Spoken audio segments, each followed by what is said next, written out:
أعوذ بالله من الشيطان الرجيم.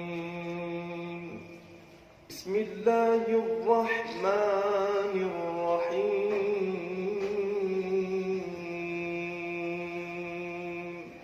وكذلك أوحينا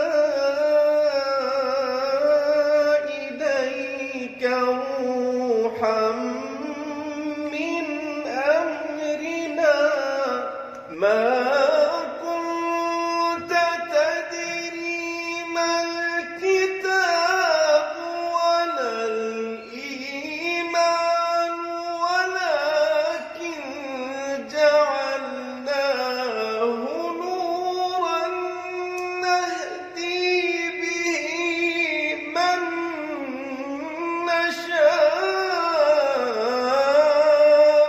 من عبادنا وإنك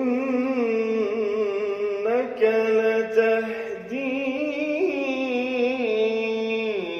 إلى صراط مستقيم.